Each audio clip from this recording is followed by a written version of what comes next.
Well, hey guys, the heat is on. It has been insanely hot all around the world. I heard the UK had a record high last week, and so with those increased temperatures comes an increased risk for heat-related illness and death, like heat exhaustion and heat stroke. Your skin, the largest organ system, it is right there at the interface, trying to keep you safe by evaporative cooling through sweat, blood flow. So in this video, we're going to be talking about the signs, the symptoms of heat-related illness, what to look out for, and who is at risk. But before we get into that, make sure you are subscribed if you like skincare content from a board-certified dermatologist. Hit the little bell notification because that will let you know when my videos go live. With extremes of heat comes an increase in heat-related deaths, either from heat exhaustion or heat stroke, or actually cardiovascular disease, heart attack, and stroke. Did you know that in the US, heat is the leading weather-related killer? Heat-related death is actually preventable through outreach and intervention. So my hope in making this video is to hopefully educate you guys on what to look for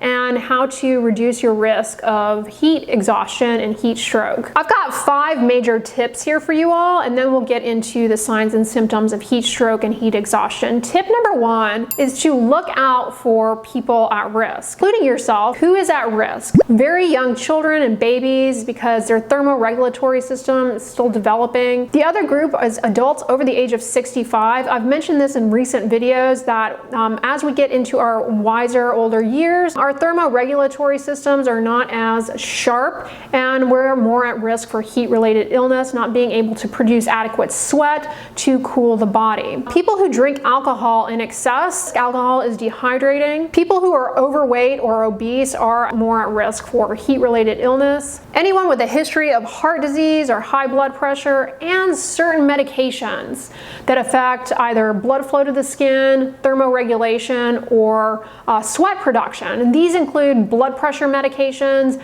beta blockers, diuretics, also certain antidepressants, antihistamines, drugs, alcohol, and that certainly can impair your thermoregulatory system and lead to dehydration. So drinking a lot of alcohol in the sun, it's a lethal combination in these extremes of heat. Certain metabolites of alcohol are actually photosensitizing, making you at greater risk for a burn. Speaking of which, if you have a sunburn, that makes you more at risk for heat exhaustion, because when the skin is burnt, it's not as good at keeping you cool. The other risk factor is if you have heat rash, otherwise known as miliaria, or people commonly refer to it as prickly heat. I have a video all about this. It's basically a rash related to the sweat glands. When you're dealing with this rash, the sweat glands don't function properly, so you're not able to cool yourself as efficiently, putting you at greater risk for heat-related illness. And then people who overexert themselves in the heat are, seemingly an obvious category. For the most part, this is people who, you might deem as weekend warriors, somebody who decides that they're going to go out and do a bunch of yard work, but maybe they're not like in the best of shape, or somebody who's like, hey, I think I'm going to sign up for a 5K this weekend, and they really aren't, necessarily in the best shape, and the extremes of heat make them a riskier group. Throw in, a few beers into the mix, and that can really be a setup for heat injury. So look out for your friends, family, loved ones, people in the neighborhood who are over the age of 65, or maybe have some underlying health issues. These are groups at risk. Tip number 2 is to stay hydrated. Don't wait until you're thirsty to drink. Make sure you're consuming good fluids, water, electrolyte beverages. Avoid sugary beverages like sodas, Kool-Aid, because these actually can end up being dehydrating. Likewise, avoid alcohol in extremes of heat. You may want to stick to cool foods like salads, chilled soups,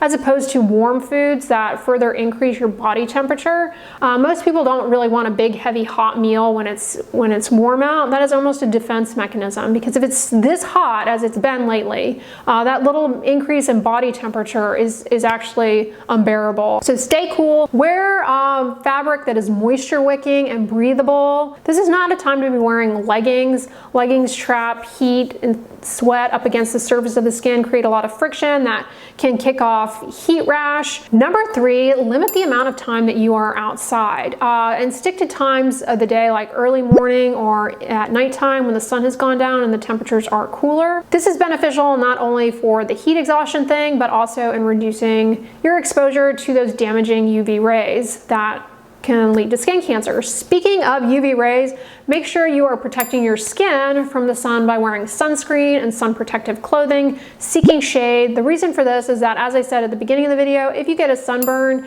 your skin's ability to work to keep you cool is down. So do what you can to make sure that you don't get a sunburn. And by avoiding being out in midday sun when it's hottest, that will also help quite a bit. And number 5, for the love of God, do not leave a child, a loved one, or a pet in a car. Including if the window is cracked. The car will get so hot. That is actually where you get serious illness and death of both children and pets, unfortunately, is like, oh, I'm just gonna run into the grocery store really quick. I'm gonna crack a window and leave, you know, Bowser in the backseat. Please do not do that, or with your child. And the reason heat stroke is so deadly is because basically your thermoregulatory system, that's your brain and your skin communicating to one another to keep you cool, that shuts down.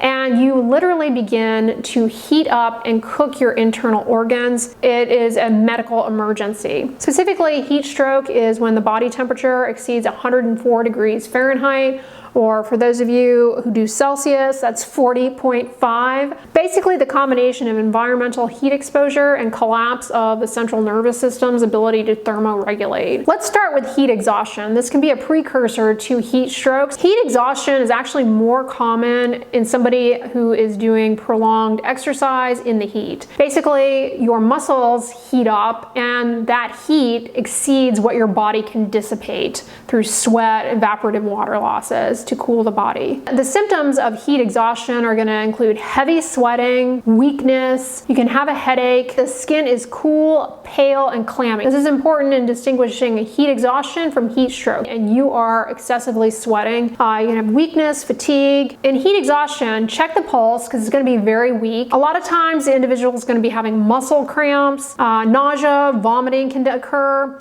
Sometimes if you check the temperature, it's actually normal. That's heat exhaustion. But what about heat stroke? That's even more deadly. There are actually 2 types of heat stroke. You have exertional and non-exertional, and they're exactly what it sounds like. Exertional heat stroke is what happens when you've been overexerting yourself.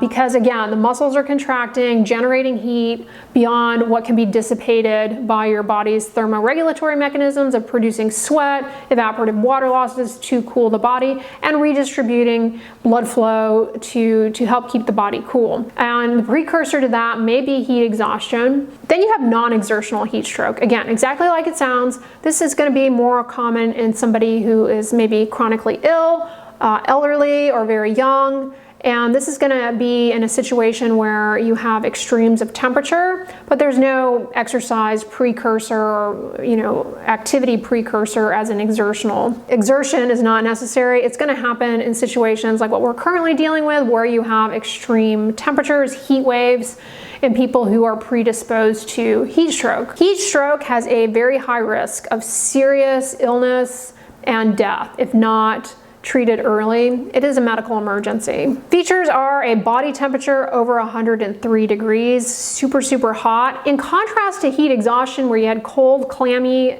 skin and a lot of sweat production, here you have dry, hot skin. And so the skin is no longer producing sweat and you feel very hot. Typically the skin is going to be very dry, except in the case of exertional heat stroke, which may have been preceded by heat exhaustion where you were making a lot of sweat. Then the skin may still be damp. Headache is common, dizziness, loss of consciousness. In contrast to heat exhaustion where you had a weak pulse, now you're going to have a very fast throbbing pulse. So those are the symptoms of heat exhaustion and heat stroke. But just to kind of recap, with heat exhaustion, you're going to have cold, clammy, damp skin, whereas with heat stroke, you're going to have hot, often dry, although not always, skin. And with heat exhaustion, you're going to be sweating profusely, whereas by the time you get to heat stroke, you're no longer producing sweat.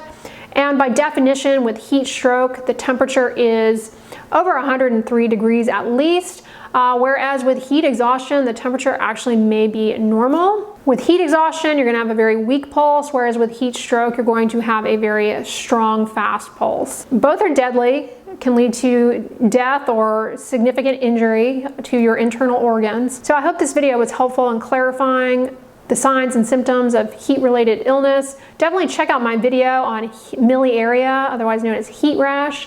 I give tips on how to handle that as well. But again, to remind you, having heat rash is a risk factor for later heat exhaustion and or heat stroke because of that impairment in the ability to cool the body through sweat production. Definitely be very mindful of your animals. Small pets especially are at great risk for death as it relates to heat, especially if you have a dog with a flat face.